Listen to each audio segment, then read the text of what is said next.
Hello guys, and welcome back to the channel, and welcome to this week's installment of the weekly recap video that we do at the end of every week to represent some of the videos that you may or may not have missed in the course of the week. So we curate these videos when we pick out 5 interesting videos over the course of the week to represent as your Sunday lazy listening, sort of like a glossary magazine. We have been doing this for a couple of weeks now, and you guys seem to be enjoying it. So here is this week's. So without further ado, let's get straight into it. So we start off with Chief Adebanjo sticking his tongue out and putting his hands in his ears and saying "Obi" to Bola Tinubu. Why is he doing this? Well, it's all explained in this video, so enjoy. Hello guys, and welcome back to the channel. So now guys, in Yoruba land we say Ogun Asotele King Paro, but for you, the Englishman, you would say to be forewarned is to be forearmed. Guys, I bring you this: Adebanjo to Tinubu, leave APC now. So quite short and to the point, and there's no mistaking what this guy is saying to the Asiwaju of APC. So again, the headline, Adebanjo to Tinubu, pointedly he's saying it, leave APC now. So now let's now see why Adebanjo, Chief Adebanjo should I say, is saying this to Tinubu. Elder statesman and Afenifere leader Chief Adebanjo has urged former governor of Lagos State Asiwaju Bola Tinubu to leave All Progressive Congress APC to avoid further embarrassment to his political career. He said if Tinubu had listened to his earlier warning not to go into alliance with President Muhammadu Buhari, he would have been saved his current ugly situation he was experiencing in the APC. Chief Adebanjo, who spoke to a leading newspaper at the weekend, regretted that the former Lagos State governor abandoned the issue of restructuring and true federalism, which the Yoruba and other progressive elements have been clamoring for, to pursue an exclusive political ambition. Tinubu allowed himself to be used by people who do not have the interest of the Yorubas at heart. He chose to follow President Buhari, and I warned him that he is a military officer and has not changed his old ways. I knew his antecedents, but Tinubu chose to follow him. He and his group blindly followed Buhari. I am not surprised over what is happening in the APC because I predicted it a long time ago, he said. Adebanjo said only restructuring and true federalism can save the nation from the ugly situation she has found herself following the maladministration being witnessed under the APC government. I have said it many times that the present administration has nothing to offer. Look at the problem of the country today. Up till now, all the security chiefs are still in place, and they have proved to be most inefficient. They are so deceitful in APC. They talked about restructuring, and when they came to power, they did not believe in it again and claimed not to know the meaning or understand it. They set up El Rufai Committee on Restructuring, and the report was produced, and they set it aside.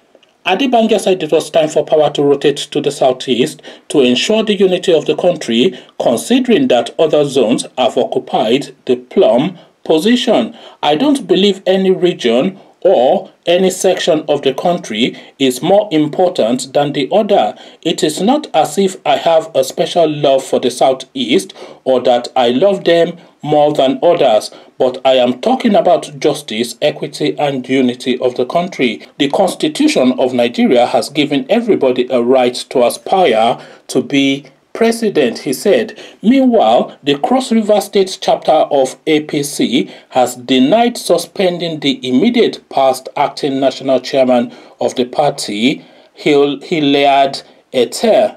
A statement by the state publicity secretary, Basi Ita, dissociated itself from the purported suspension, insisting that Eter's membership was not in any doubt.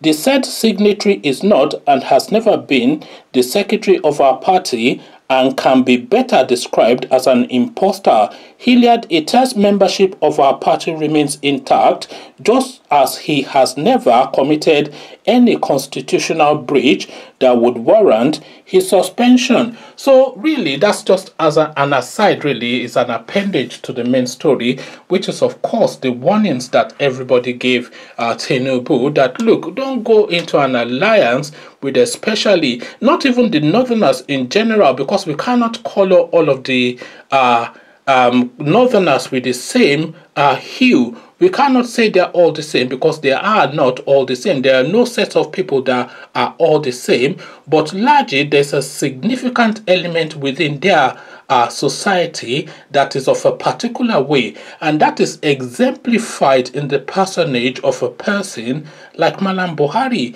Is devious, is sneaky, is low of weight but rigid of mind, is unwielding, unflexible, inflexible even. Is just one of those kind of people. You don't even need to know him on a personal note to get the feel and texture of the person, but the people who have interacted with him at the high levels of the Nigerian society, with this Chief Adebanjo will be one of, have warned Tinubu copiously that don't really follow this guy because he's one of those and is of that type. He's fundamentally a Fulani, is essentially innately a Fulani, and that treachery that is in their DNA will come to bear at some point. But Tinubu, of course, ever want to give himself a pat on the back, thought there was no way that Buhari could be clever enough to outmaneuver him. And Buhari will present as a docile man when he's in need. You also saw him how he was campaigning prior to the 2015 election, and the language and the texture of that campaign is completely different from the experience that Nigerians have been vested upon by now this guy being in power. So two different elements, and he has always been like this. He has been a rigid man all the way through. I remember he did an interview, rather not an election but an interview. He did an interview in the build-up to that 2015 election, and they were asking him if he had reformed and if he was a Democrat now. He said, yes, I am a Democrat now because that is the new dispensation, but as a person I have not really changed that much. So if he's saying then in 2014 thereabout that as a person he has not really changed that much, then what behoves then is then you go look at his personage all the way through to see what sort of a person is going to be presenting himself as the president of Nigeria, because of course his whole history is a public history right from his 30s thereabout up till 2015. I'm saying in his 30s, but of course it's a textbook age because that's just an affidavit age. Buhari is really about 7-10 years older than his official age. We all know that, but really all the way throughout his career, he has always been a public figure, and he has always been of a particular way. So that particular way then is what people should have looked at. Very rigid, very insular, very tribal, very bigoted in terms of religion, etc. So he's one of those. He's Fulani and nothing else, and he'll take his instructions from the Middle East, the Saudis and the Turks, and then he'll come and vest them upon the Nigerian space because he considers it to be a conquered territory. According to Ahmedu Bello and Uthman Danfodio, is of that mindset. So that's the trajectory that I was trying to identify in that rather long-winded monologue that I've just done. If you look at Ahmedu Bello and the things that he has said, that they would rule Nigeria all the way to the sea. This is what Ahmedu Bello said, and this is what we are now seeing being vested now, being manifested within the Nigerian space. So he's always been like that, and everybody that's been able to pick up the signals, which is quite easily picked up. I've warned Tinubu that if you go into an alliance with this guy, it will be cause for regret. But then of course he was backing himself that how smart can a Malam be that I will not outsmart him. But then of course now we're seeing who's smarter.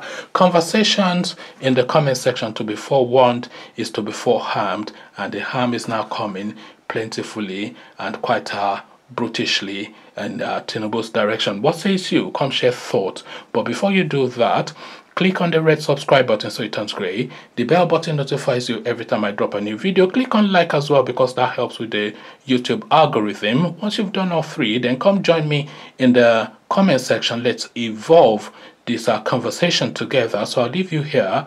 Carry this conversation on with you in the comment section. But here I say peace.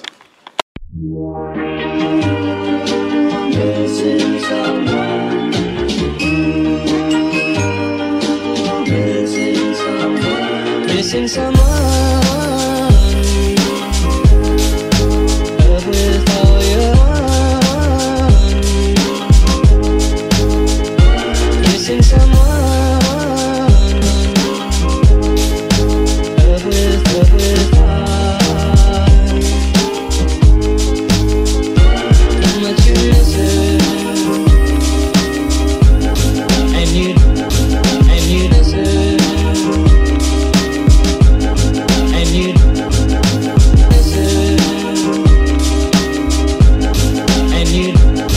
And you deserve.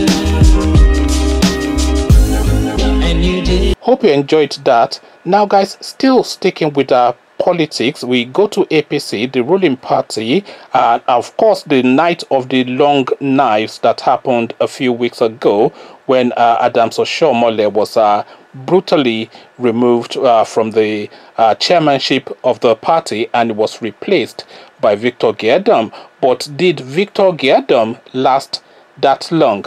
Well, we explained that in this video, so enjoy. Hello guys, and welcome back to the channel. So now guys, we're getting near to the point where mission accomplished can be declared as the Fulanization agenda for the Nigerian state is entering its final stages. Guys, I bring you this. Giadam finally bows down, hands over to Governor Buni. So Giadam, of course, is the acting national chairman of the APC, the ruling party of Nigeria.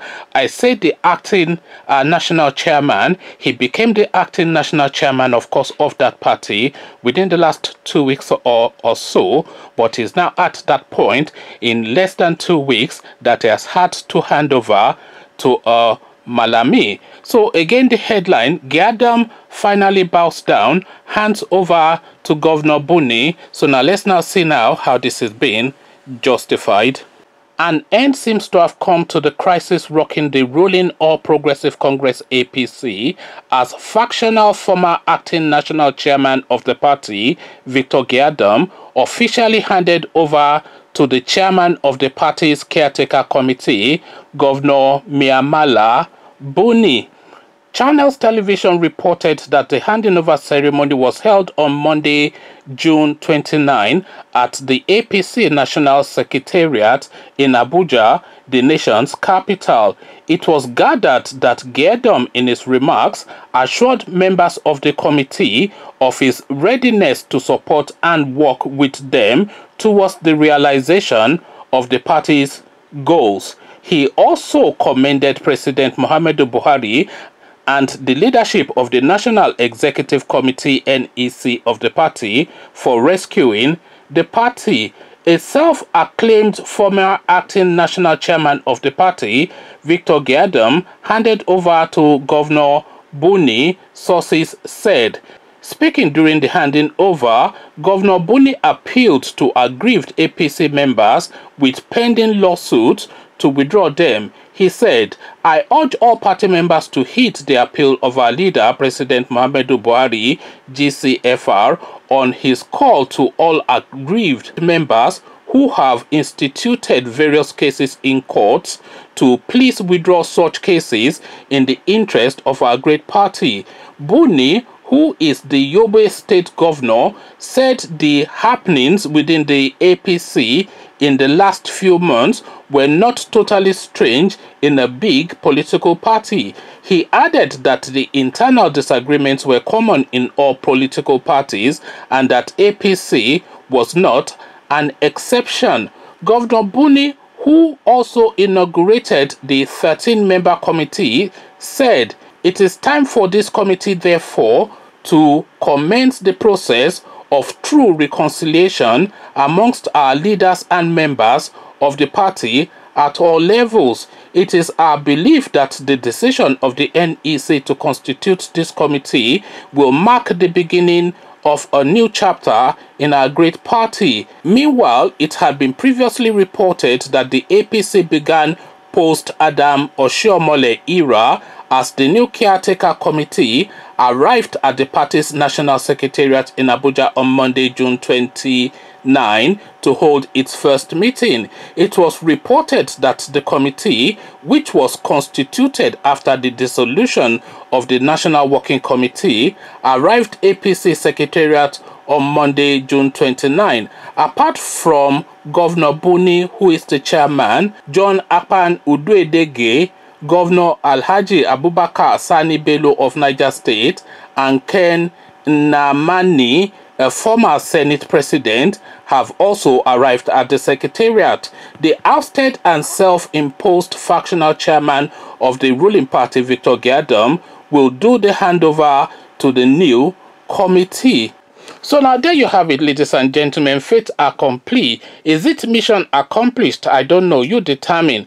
But we have Northerner Fulani president, the chairman of the ruling party Fulani, the Minister of Justice is Fulani, and Attorney General Fulani, joint position, Minister of Justice and Attorney General Fulani, the Chief Justice of the Supreme Court Fulani, the Army Chief Fulani, the EFCC Chief Fulani, the NSI Chief Fulani, the DSS, the chiefs, Fulani, the custom guy, Fulani. So now, what else is there? The chairman of the electoral body, Fulani. So we're talking about Fulanization agenda as if it's something that is going to happen in the future. This is something that has already happened now. So now, just look at that mix. The President is a Fulani man, the Chief Justice is a Fulani man, the INEC Chief is a Fulani man, the Attorney General of the Federation is a Fulani man, and the party chief is a Fulani man. And you are expecting power to transit to the southern regions in 2023. Whistle on. You can whistle in the wind, because these people have already perfected their own gameplay, and you are still there making noise and shouting Tinubu. Tinubu is a dunce, of course, and anybody with an IQ above 2 digits would know that Tinubu is a dunce. So if Tinubu is the most potent that the southern region can offer, and that is the only champion that they seem to have at the moment, then just forget it till eternity. These people will continue to rule you till kingdom come. So how are you going to go about it to wrestle power from them? Is the question. You say it's your turn in 2023. If they say no, then what would you do about it? So what are your options? You cannot take to the streets, because I forgot to add as well, the Inspector General of Police, of course, is a Fulani. So you cannot take to the streets. They'll quickly quell you down with the army and the police who belong to them. You cannot say you are going to do any election, because they'll quickly just write figures and declare themselves winner, because of course the chairman of INEC is a Fulani. You cannot then go to the law court, because the person that's going to present the law books, the Attorney General of the Federation and Minister of Justice, is a Fulani, and the person that is going to sit in judgment over that case is a Fulani. So you are completely surrounded, is effectively what is going on here. And that Fulanization agenda is fait accompli. It is not an agenda anymore. It's an actualization. It's an event. It's an occurrence. It is something that has happened. The southern regions, the Yoruba race and the Igbo race, they are subjects of the Fulanis. This is what the situation is now in Nigeria. This is the reality of the circumstances that we find ourselves within the Nigerian space. And if you have any thoughts to the contrary, then you need to get yourself, don't drive because you are not 100%. So get somebody to drive you to the nearest psychiatric unit and submit yourself to them, because you are not 100%. Because if you look at the landscape and you still think think that you have any influence to sway anything within the Nigerian space, then really you are not 100% in the head, because all the writings are there. They are not even writings now, they are pictures placed right in front of your eyes for you to see. You are completely surrounded. The army, the police, the law, the presidency, the sovereign wealth, everything, the everybody, name anybody that is of relevance within the Nigerian space and is an Hausa Fulani man. So what is your way out is really where the question is. So they have perfected their own plan, and they have started the actualization, because this is now the one of the final nails now, because the final nail, of course, will be administered in 2023. Of course, in 2023, Malam Buhari cannot carry on, because not because he's unwilling, but because he's unable, because his health has debilitated to that point that he cannot really physically function past that point. Is completely weighed down both mentally and physically. But all of the hangers on, all the shadowy figures around him have mastered this plant already, and the next president of Nigeria is going to be a name that you're familiar with, and that name is Nasir El-Rufai. So this is not the guy that they are going to slot in now. He's a bit more articulate. He'll speak to you in softer tones. He'll even speak Yoruba a little bit and jolly you along. And if you don't want to be jollied along, he will force himself upon you anyway, because there's absolutely nothing you can do about it. So forget Tinubu completely, because if we continue to focus on this Tinubu thing, then we're missing a step. Because if we are focusing on Tinubu and deep down, and if you are off thinking, you know that Tinubu is not a real possible, because Tinubu is an absolute impossibility, you see, for anybody to countenance within the Nigerian space. Is deeply corrupt, is too dirty a politician, is too ingrained in the system. He doesn't represent any form of progression. He is really the face of the new age of the corrupt politicians within the Nigerian space. So Babangida was the face of the old corrupt, but Tinubu is the face of the new corrupt. So there's going to be absolutely nothing that Tinubu might be able to do a few things. I have to give him that, because he did do one or two things in Lagos, but the level of corruption counterweighs and weighs heavily against whatever pluses that he has on his side. So he's not even a possibility. The Yorubas don't really like him. I think you know that. The Igbos don't really care for him. I think you know that. And the Northerners distrust him. The only thing that makes his name continue to resonate is that he is the only likely person, and the Southerners want that power to come back to them in 2023. That is the only thing that is holding the Tinubu prominence, not because anybody especially cares for him. So the Southerners now need to abandon that Tinubu narrative, because it's only going to lead us to one destination, and that destination is a dead end. So Tinubu's narrative is a dead end. They would never ever handle. Tinubu is a bit like Abiola. There's just this element of distrust among the Northerners against him. As much as he tries to curry their favor, they just don't like him. And I'm not talking about the everyday Northerner, of course, because of course you remember Abiola won his elections, but the powers that be that make the decisions. And by the way, you don't even need me to tell you this. The people deciding who presides over the Nigerian state are nothing to do with the electorate. They're just a few Northerners in the core north somewhere, the Sultan of their region, and few key politicians and some shadowy figures, etc. King Gibe amongst them, Isa Funtua, all the sort of names, the customs guy. These are the people who will decide who is going to be president, and the decisions being made now from the body language as they continue to put structures in place is to let you know that no power is transiting anywhere outside of the northern region. Conversations in the comment section. they have used him and dumped him. Victor Gedom I'm speaking about, of course, but that is nothing really new. The Fulanis now have this long history of using and dumping, and we the Southerners were willing tools. We're very quick to drop our trousers as soon as they request, and they have their way. We are going from Afonja, we are going through Tinubu to Awolowo to Abiola, now to Victor Gedom. The story is endless. They just use and dump, and they've used this guy. So they've used him now to push Oshiomhole out, and they now got rid of him within 2 weeks. So you see now, so these people are ruthless and they're single-minded. Those are the two things that we're contending with as far as these northerners are concerned.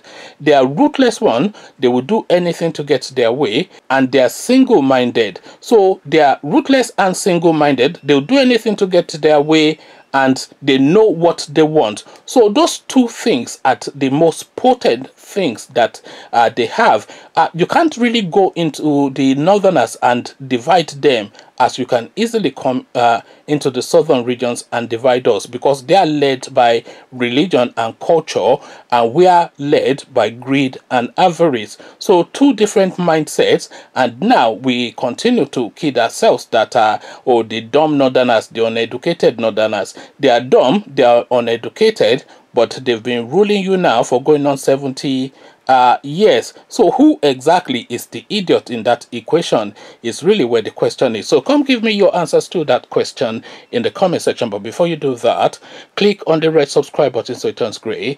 The bell button notifies you every time I drop a new video. Click on like as well. Click on the like button, because that helps with the YouTube algorithm, you see. So once you've done all three, then come now tell me what you are making of these moves that the northerners are making in the comment section. So I'll leave you here, carry this conversation on with you in the comment section, but here I say peace. So we leave politics for a moment and we go to show business. Regina Daniels, of course, the premier name at the moment, the name that is trending within show business. She reckons that her husband was a Bushman when she first met him. So hear her explain that in this video.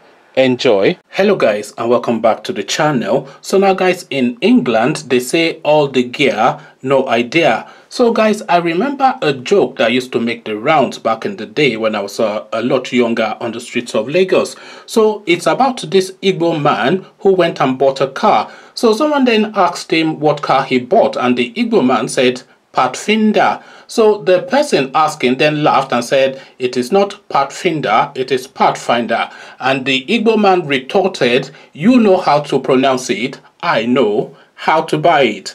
Guys, I bring you this. My husband looked like a farmer when I first met him. And this is Regina Daniels saying this. So it is the billionaire Nedunwoko, of course, that she's talking about. So this guy can have all of the billions he likes in the bank, but if it's from the village, then it's from the village, and that village boy mindset is already ingrained in him. So this girl now had to repolish him. So again, the headline, my husband looked like a farmer when I first met him, Regina Daniels. So now let's now see now how this young girl rebranded this gentleman. Regina Daniels says her 60-year-old billionaire husband Nedunwoko looked like a farmer when she first met with him. The couple got married in April 2019. The actress, who welcomed their first child together on June 29 this year, disclosed this in an interview. Regina said she met her husband for the first time when she and some others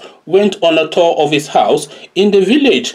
The first impression I had when I met him, which I will keep saying, is that he looked like a farmer. We actually went on a tour of his house in the village, Onocha North Local Government Area, Delta State.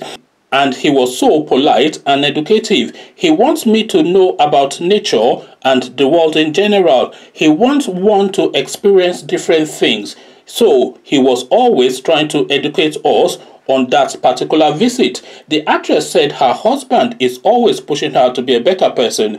Being married to him, Ned Nwoko, I feel free. I can do whatever I want, dress however I like, and live my life. He is always pushing me to be a better person. He brings me out there because he wants me to be more exposed. He wants me to see the world in a different way. As a matter of fact, there are so many things I just can't start to explain. So here is now this girl now saying how she had to repolish this guy. So I started off with the Pathfinder, and the classic example, of course, of an Igbo man Pathfinder is this Nedunwoko. All the billions in the bank, but he will go and buy yellow shoes, wear it on the top of our red trousers and green shirt, and tell you that he spent a lot of money on it. So it is not the spending a lot of money on it. Of course, that is the point, as has been explained to him now by this young lady. So she has touched him up, spruced him up, stripped him bare, and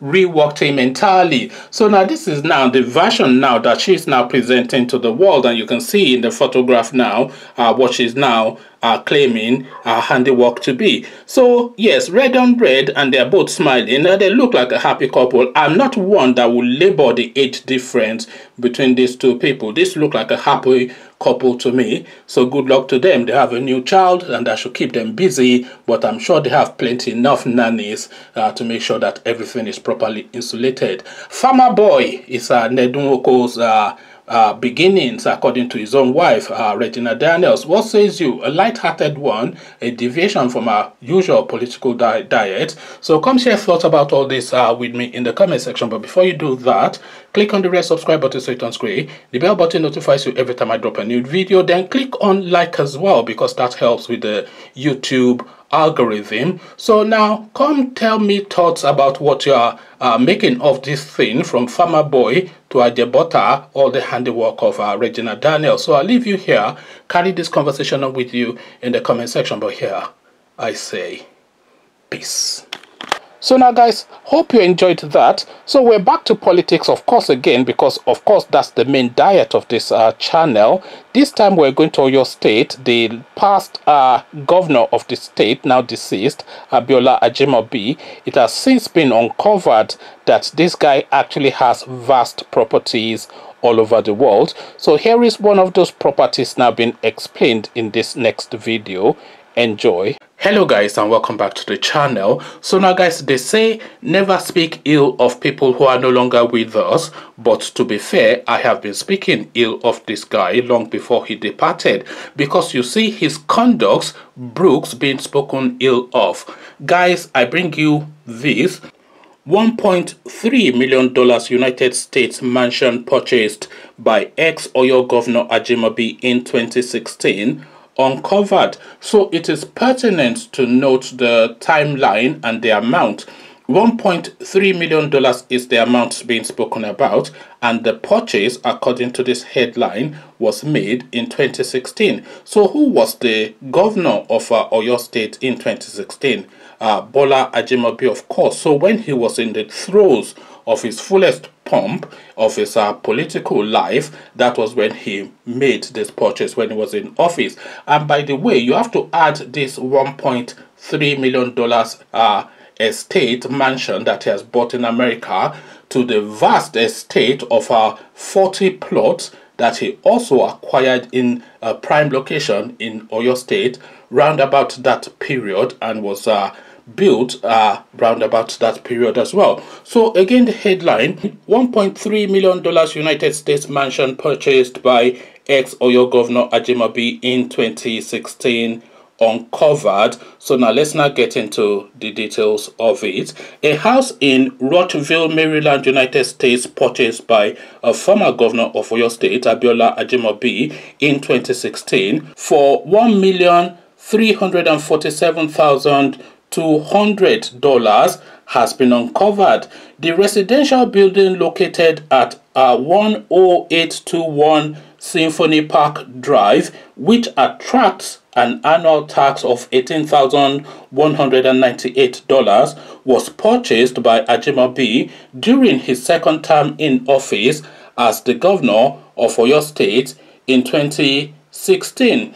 According to findings, the purchase of the house in America is in gross violation of the Code of Conduct law in Nigeria, which forbids serving public officials from operating foreign bank accounts and purchasing properties outside the country. It was gathered from sources at the Code of Conduct Bureau that the property was not listed amongst assets declared by former Oyo State Governor until his tenure in office elapsed in 2019. Also, checks with top real estate players in the United States indicated that the Maryland property of Ajimobi was now worth at least $1.6 million.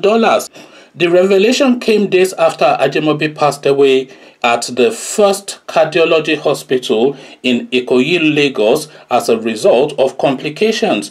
Before his demise, the late former governor had been embroiled in a bitter feud with the Oyo State government, headed by Seyi Makinde, over the renovation of 48 plots of land belonging to him. So 48 plots rather than 40, as I stated. According to the state government, the renovation became necessary after the property violated its land administration laws. Unwilling to lose the choice property without putting up a brave fight, Ajimobi took the matter to court, where it remained until he passed away last week. So here you have it now. They say never speak ill of the deceased, but really you know, there are certain types of people that you have to really echo their doings when they were around, because this is just, you know, it's a gross violation, one, of Nigerian laws. But then of course, I mean, the Nigerian laws are only what the papers that they're written, and nobody observes laws in Nigeria, but the laws are still there as the guideline for conduct, and this has been violated because of course this guy bought this property whilst he was in office in 2016. So where did that money come from is of course the question to go to, because he did not purchase it prior and he did not purchase it after, and he had only one source of income, which was a salaried income whilst he was the governor of Oyo State. So where did that money come from? So this is the obvious question, and the answers of course are obvious as well. I just asked that question rhetorically because I don't really expect an answer, because the answers are there. So now it is all coming out now, but then of course they will now start to beat the drumbeat of sentiments to say that let sleeping dogs lie, etc. And Seyi Makinde of course will be bullied out of making any inquiries or any investigations into this, because that of course is how the Nigerian system works. But again, just to flash it up, because this is just one governor of one state. Oyo State is not the richest state in Nigeria, it's not the poorest state in Nigeria as well. It's just like a middle of the road sort of state. So if one governor from that state is able to, within that period of his tenure, purchase this $1.3 million property, which of course will not be the only property that he purchased abroad, because they have a list. The United States, London and Dubai, they all have properties in those places. If you're a Nigerian politician and you don't have properties in the United States, London and Dubai, then you are not really worth your salt. They will disgrace you out of your village, that look at this idiot, he's been in office, he's not even been able to do these things. So where that money is coming from is really where the question is, and the value cost of that money is usually what pains me, because of course there's no such thing as free money. If a money serves a purpose, then the other purpose that that money could serve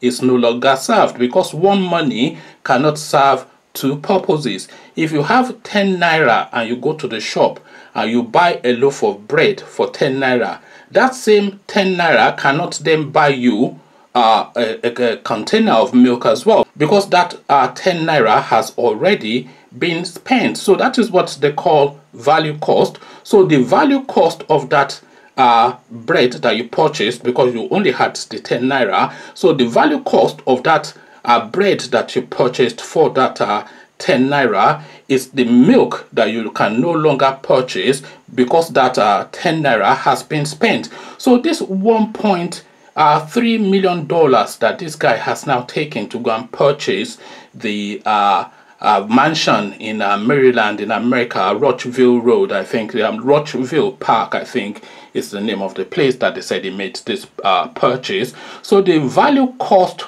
of that $1.3 million is schools and hospitals and health services and roads, because that $1.3 million cannot now be spent to build a school in some local government area that is in need of a school, or build a hospital where there's a need, or a road where there's a, you get the logic. So the value cost of that money is really where the pain is. And if you think that Nigeria is actually a wealthy country, but to all intents and purposes is a third world country, at least the manifestation of the livings of the everyday person within the Nigerian space is very much a third world existence. So if you think then the gap that infrastructure can feel to impact on the life of the people, then you really see that this is an ungodly thing that these people do.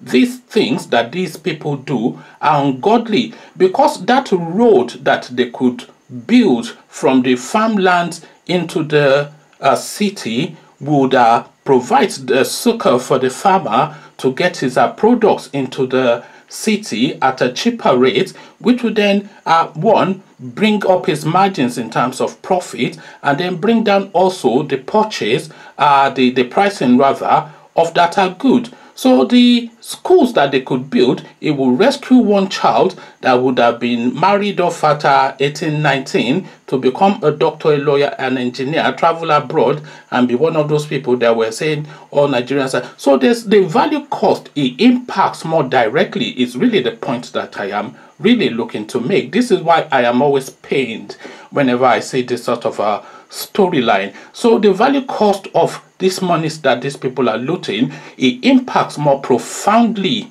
than if we were happening somewhere else. If an American politician steals $1.3 million from the state or his local government or wherever, it doesn't really impact that much. Yes, it will be felt a bit, but it would not impact as it would in an African setting, because the needs are so dire, and the insulation that that sort of money would have, the impact that it will have, what it will insulate against suffering, is so profound that it is an ungodly act when these people take all this money. So this is why I continue to do all these stories. So they say not to speak ill of the deceased, but then of course this conduct brooks no other thing than ill thoughts and ill words. Conversations in the comment section, they are now uncovering it. So what says you? And by the way, we're still chasing down Abata's loot. So if you can chase down Abata's loot, then nobody is exempt. I don't think anybody is thinking kindly about Abata. So don't come into my comment section to say blah blah blah. It's one rule for everybody, the Malamis and everyone else. So come into the comment section then without the blah blahs, and come tell me what you're making of this now new discovery of this massive mansion that this guy purchased in Maryland, America, during his tenure, his second term, that is, as the governor of your state. Come share thoughts. But before you do that, click on the red subscribe button so it turns gray. The bell button notifies you every time I drop a new video. Then come tell me now what you're making of this now new story that is breaking, and similar stories really, because this is not a new thing within the Nigerian space. So come share thoughts and experiences with me in the comment section. So I'll leave you here, and click on like as well. By the way, I keep forgetting to say that that helps with the YouTube algorithm. So click on subscribe, the bell notification, and like, especially if you enjoyed the video. You are not compelled to click on like, but if you did enjoy the video, then please click on like. Then come join me in the comment section to progress this conversation. So I'll leave you here, carry the conversation on with you in the comment section, but here I say peace. Hope you enjoyed that. So we round it off with yet another political story. Kingsley Moghalu is who we're going to this time around. You remember him, of course, from the last presidential campaign. He was one of the candidates. So Kingsley has a word or two to say to his people in the eastern parts, the Igbo people, and he's speaking to a victim mentality. Enjoy. Hello guys, and welcome back to the channel. So now guys, I have always liked this guy, and in fact when the new crop of politicians were coming out in 2019 for the presidency, when you had all these Fela Durotoye, Omoyele Sowore, etc., the name that I paid particular attention to, of course, was Kingsley Moghalu, because I liked what he had to say, and I liked the court of his jib. Guys, I bring you this 2023 presidency, why Igbos must shed victim mentality. So Kingsley Moghalu is the person that is positing this position. The headline again, 2023 presidency, why Igbos must shed victim mentality, a headline attributed to Kingsley Moghalu. So now let's now see what the doctor has to say. Former presidential candidate Kingsley Moghalu has called on Igbos in Nigeria to put an end to victim mentality. In a series of tweets on Saturday, Moghalu advised the Igbos to develop a strategy in conjunction with other ethnic groups in the country. Nigerian Igbos complain about political marginalization, whilst true because of the civil war, and whilst Nigeria needs a new grand bargain between its ethnic nationalities, the Igbos themselves have harmed themselves. They must first shed their victim mentality. Then they must address the disadvantage of being led by selfish, greedy, and self-centered political elites masquerading as political and socio-cultural leaders who are the first to shoot down their own. Many Igbo leaders are fine men and women, but there are too many that are envious and self-hating, choose to be political second class so long as it serves their little interest. Igbo needs strategy with high impact strategic engagement with other ethnic nationalities with a win-win proposition, not ethnic noise making, he wrote. So now this is something that I've been saying in so many words on my channel for so long, but then of course now you hear it again from the voice and the mouth of a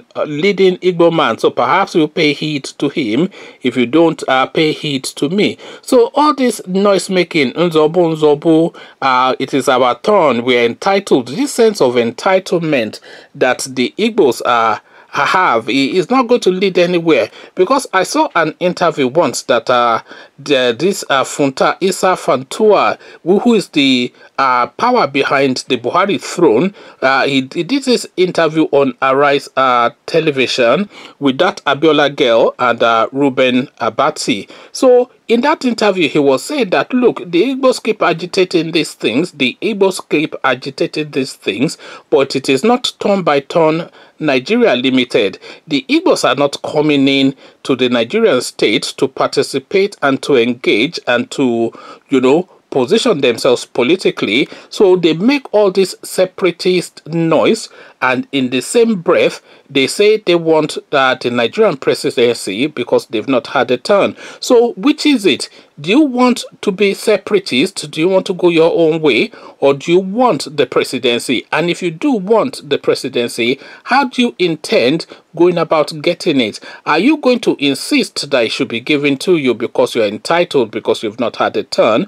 And that would never happen, of course, because it is politics and it is a dirty game. So the way you work politics, of course, is by building relationships. You build relationships with people you don't like. You build relationships with people you do like. You build relationships with people who are likely to use you, and you build relationships with people who you are likely to use. So these are all of the dynamics, and it is forming these relationships that really underpins political progression. But the Igbos, they seem to have a different strategy. It's just unzobu all the way through, or just chanting and abusing all these Yorubas are this, the Hausas are that. Yes, the Yorubas are this and the Hausas are that, but these are the people you are living with. So how do you engage with them is really the question.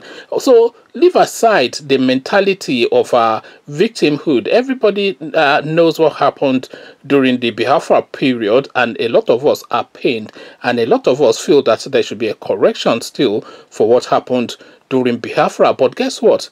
Biafra is 50, 60 years ago. So at what point then do you evolve from that state of mind into a new state of mind that engages with the environment that you find yourself in? This is what Kingsley Moghalu is saying, and this is what I have been trying to say all the way through in several of my videos. But of course, as soon as you say the word Igbo, they come into the comment section and it's all manner of abuse, because it's just that Nzobu mentality, which is really what Kingsley Moghalu was hinting at as well. Conversations in the comment section. When shall you become is the question that Kingsley Moghalu is sending to the Igbo people. So come answer that question then in the comment section. But before you do that, click on the red subscribe button so it turns gray.